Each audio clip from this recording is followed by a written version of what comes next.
Hello and welcome दोस्तों, मेरा नाम है अमित। आप देख रहे हो राइड विद रिस्पॉन्सिबिलिटी। आज की इस वीडियो में हम बात करेंगे रॉयल एनफील्ड की प्रॉब्लम्स के बारे में। लेकिन अगर आप रॉयल एनफील्ड के फ़ैन हो या लवर हो तो आप ये वीडियो आपके लिए नहीं है, क्योंकि इसके अंदर कुछ बात मैं करूँगा जो प्रॉब्लम जो मैं फेस कर रहा हूँ अपनी रॉयल एनफील्ड के साथ भी।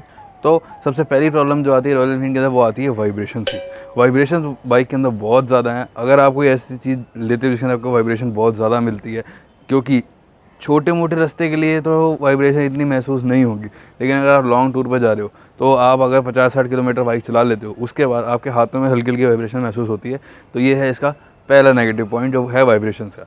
तो दूसरी प्रॉब्लम की अगर मैं बात करूँ तो वो है ट्यूब टायर्स। इतनी महंगी बाइक खरीदने के बाद भी आपको ट्यूबलेस टायर्स नहीं मिलते। हालांकि अब रॉयल एनफील्ड ने कुछ मॉडल्स के अंदर ट्यूबलेस टायर देने शुरू कर दिए हैं, लेकिन स्टिल क्लासिक्स के अंदर कुछ ऐसे मॉडल्स हैं जैसे स्टैंडर्ड होगी, इन सब के अंदर आज भी ट्यूब वाले टायर आते हैं। जिसका सबसे बड़ा डिसएडवांटेज ये है कि एक बार अगर ये पंचर हो गया तो ये आपको घसीट भी नहीं पाओगे, आप इसको मैकेनिक को पास लेके आना पड़ेगा इसके अंदर पंचर लगवाने के लिए। अगली जो प्रॉब्लम आ रही है वो है रॉयल एनफील्ड के अंदर इसका हैवी वेट। ये आप इसको प्रॉब्लम बोल रहे हो या इसका एडवांटेज बोल रहे हो, कुछ भी बोल रहे हो, लेकिन मेरे लिए इसकी प्रॉब्लम है। क्यों?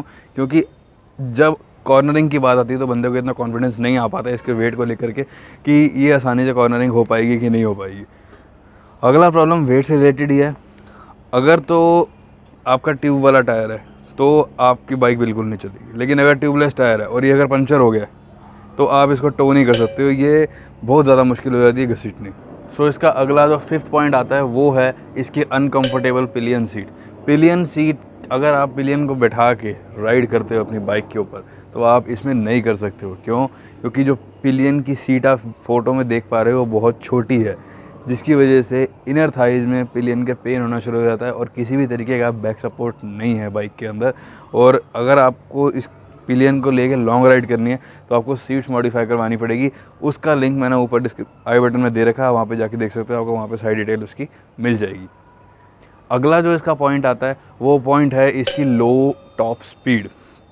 मैक्सिमम टू मैक्सिमम ये आपकी 90-100 तक जाती है। 350 सीसी होने के बावजूद ये 90 और 100 तक ही पहुंच पाती है, क्योंकि उससे ऊपर आप ले जा नहीं पाओगे।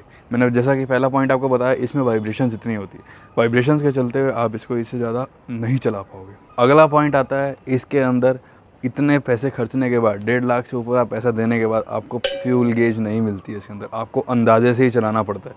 जैसा कि मैं अपनी बाइक को अंदाजे चलाता हूँ कि अगर मैंने 100 रुपये का तेल डलाया है तो वो 30 से 32 किलोमीटर ही चल पाएगी, उसके बाद उसमें रिज़र्व लग जाएगा। आपको रिज़र्व से अंदाज़ा लगाना पड़ता है इस बाइक के अंदर कि कब इसका पेट्रोल ख़त्म होने वाला है और आपको कब उसको रीफ़िल करानी है। अगला पॉइंट आता है इसका नो ट्रिप मीटर। सबसे बड़ा डिसएडवांटेज, एक पल को बंदा ट्रिप मीटर से भी अंदाज़ा लगा सकता है कि बाइक कितनी चल चुकी है और कितनी चलेगी, इसके अंदर ट्रिप मीटर भी नहीं मिलता है हमको।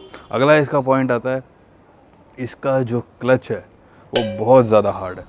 क्लच की बात करूँ, जो स्टैंडर्ड क्लच आती है उसमें अगर आप खड़ी बाइक में एक्सेलरेट करोगे तो उसका क्लच बहुत बुरी तरीके से वाइब्रेट होता है।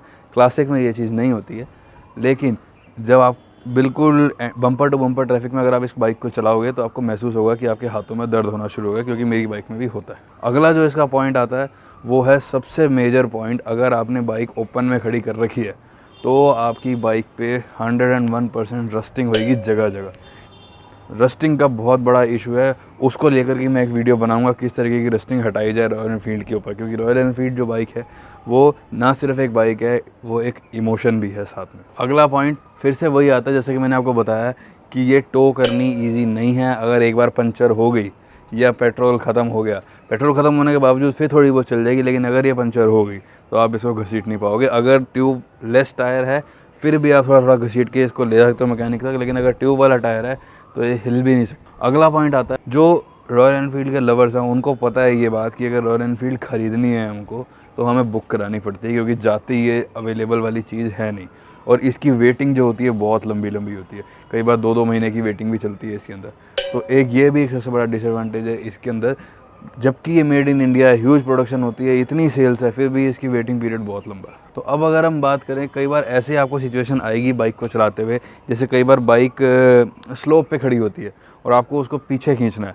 अगर तो आपकी बाइक में अलॉयज़ और ट्यूबलेस टायर्स और लेग गार्ड्स और एक्सेसरीज वगैरह नहीं लगी, फिर आप थोड़ी सी हिम्मत करके खींच सकते हो, लेकिन अगर ये सारा सामान लगा हुआ है तो ये पीछे आसानी से नहीं हो सकती है। अब मैं बात करूँ इंजन से रिलेटेड, तो इंजन के अंदर आपको अलग अलग तरीके की अलग अलग टाइम पे आपको आवाज़ सुनने को मिलती है। इस बाइक के अंदर अलग अलग टिक टिक टिक टिक टिक टिक टिक टिक टिक टिक टिक टिक बड़ी सारी आवाज़ें आपको सुनाई देंगी इस बाइक के इंजन के अंदर, जो कि अगर आप कहीं रेड लाइट पे रुकते हो या स्टार्ट करके छोड़ते हो तो एक जो बेसिक जो थंब है बुलेट का वो तो खैर दिल में धड़कता है, आपके भी मेरे भी, लेकिन कहीं ना कहीं थोड़ी बहुत अलग से भी आवाज़ सुनाई देनी शुरू कर देती है इस बाइक के अंदर।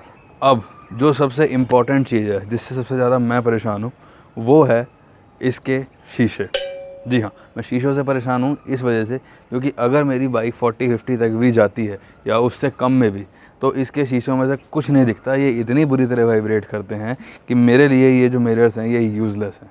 कई बार तो ऐसा महसूस होता है कि बस इसमें सिर्फ इतना दिखता है कि कुछ आ रहा है, ये नहीं पता चलेगा कि क्या आ रहा है और क्या नहीं आ रहा।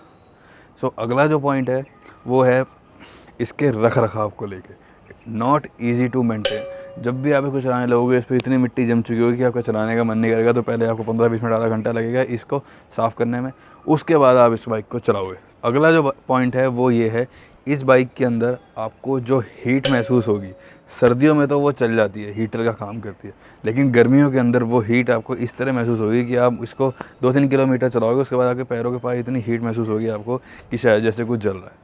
सो ये सारे पॉइंट्स थे आज की वीडियो के अंदर जो मैंने कोशिश करी कवर करने की। अगर आप रॉयल एनफील्ड के डाई हार्ड फ़ैन हो और लवर हो तो आप इन सब चीज़ों को इग्नोर कर दो, लेकिन अगर आप कोई ऐसी बाइक पसंद कर रहे हो जो 1.5 से 2 लाख के बीच में है और जिसके अंदर vibrations, top speed, tubeless tyres, comfortable bike और लॉन्ग रास्ते के लिए और हर एक और ट्रिप मीटर, फ्यूल, सब कुछ मिल जाए आपको जो इसमें नहीं था, तो आप और बाइक की तरफ जा सकते हो। सो वीडियो अगर अच्छी लगी हो तो लाइक करो, चैनल को सब्सक्राइब करो। मिलता हूँ मैं आपसे अगली किसी वीडियो में, तब तक के लिए थैंक्स फॉर वॉचिंग।